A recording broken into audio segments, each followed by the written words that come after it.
Good morning viewers, অদ্বিতীয়া হেসেলে আপনাদের সবাইকে স্বাগত। আজকে আমি করে দেখাবো গাছ পাঠা চিংড়ি মাছ দিয়ে। বুঝলেন না? গাছ পাঠা মানে হচ্ছে এঁচোড়। তাহলে আসুন আমরা দেখি এঁচোড়ের কি কি লাগে, কি কি দরকার এঁচোড় রান্না করতে। আসুন তাহলে বন্ধুরা দেখুন, এঁচোড়গুলো আমি ভালো করে কেটে ধুয়ে রেখেছি। তার সঙ্গে আলু ডুমডুমু করে কেটেছি, আর আদা রসুনের পেস্ট করে রেখেছি, আর কেটে রেখেছি পেঁয়াজ, টমেটো, কাঁচা লঙ্কা। এই এঁচোড় করতে জানেন তো, পুরো মাংসের যা মশলা লাগে সবই লাগবে। আর করেছি আমি, দেখুন, চিংড়ি মাছগুলো ছাড়িয়ে ধুয়ে রেখে দিয়েছি। আসুন এবার তাহলে এঁচোড় করি। তাহলে আমি প্রেশার কুকারে আলু আর এঁচোড়গুলো নিয়ে নিয়েছি। এবার আমি এর ভিতরে দিয়ে দেব সামান্য নুন, যাতে নুন এঁচোড়গুলো মধ্যে ঢুকে যায়, আর দেব সামান্য হলুদ দিয়ে আমি এটাকে একটা সিটি মেরে নেব। সিটির জন্য বসিয়ে দিয়েছি, একটা সিটি পড়লেই নামিয়ে নেব। ঠিক আছে, মারা হয়ে গেছে বন্ধুরা। এবার আমি একটা কড়াইয়ে গ্যাসে বসিয়ে দিয়েছি। এবার দিয়ে দেব তেল। আমি তেল দিয়ে দিলাম কড়াইতে, তেলটা গরম হোক। দেখুন বন্ধুরা, তেলটা গরম হয়ে গেছে।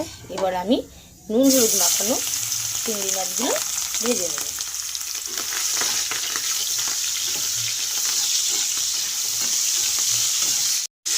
চিংড়ি মাছগুলো ভাজা হয়ে গেছে। এবার আমি এগুলোকে কড়াই থেকে তুলে নেব। এবার আমি ওই তেলের মধ্যে একটা তেজপাতা, দুটো এলাচ আর দারচিনি আর লবঙ্গ গোটা ফোড়নে দিয়ে দিলাম। এবার এর মধ্যে আমি দিয়ে দেব কুচিয়ে রাখা পেঁয়াজগুলো।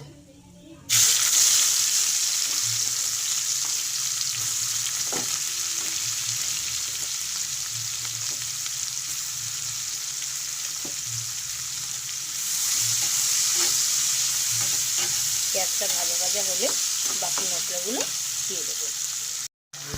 দেখুন পেঁয়াজগুলো হালকা লাল লাল করে ভাজা হয়ে গেছে। এবার আমি দিয়ে দেবো একে একে কুচানো টমেটোগুলো,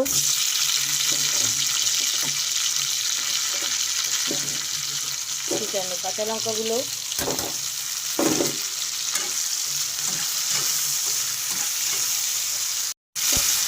আর দিয়ে দেবো 2 চামচ আদা রসুন বাটা। এগুলোকে ভালো করে নেড়ে চেড়ে কষাতে থাকবে পেঁয়াজের সঙ্গে। হালকা কষানো হয়ে গেলে এবার আমি পরিমাণ মতন নুন, পরিমাণ মতন হলুদ দিয়ে দেবো। এটাকে ভালো করে আমি আস্তে আস্তে করে কষাবো। এবার আমি কালারের জন্য অল্প কাশ্মীরি লঙ্কার গুঁড়ো দিয়ে দেবো।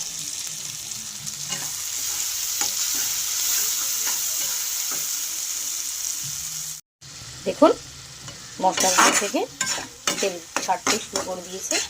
এবার আমি এর ভিতরে দিয়ে দেবো সিটি মারা বা সিদ্ধ করা এঁচোড়গুলো।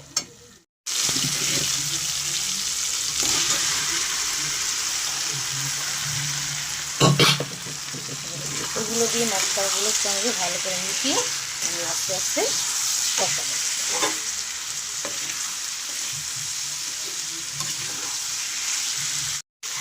এঁচোড়টাও আমার কষানো হয়ে গেছে।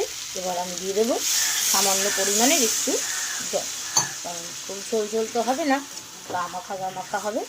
এর জন্য আমি দিয়ে দিলাম সামান্য পরিমাণের একটু জল।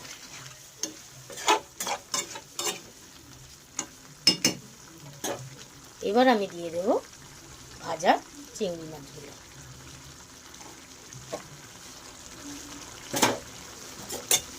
এগুলো এবার আমি মিশিয়ে চাপা দেবো হালকা। এবার আমি ঢাকনাটা খুলে দেবো। এখন অনেকটাই জল মরে গেছে।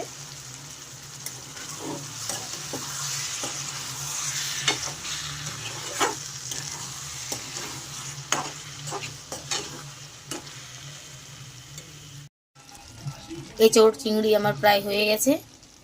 এবার আমি এর ভিতরে দিয়ে দেব শাহি গরম মশলা,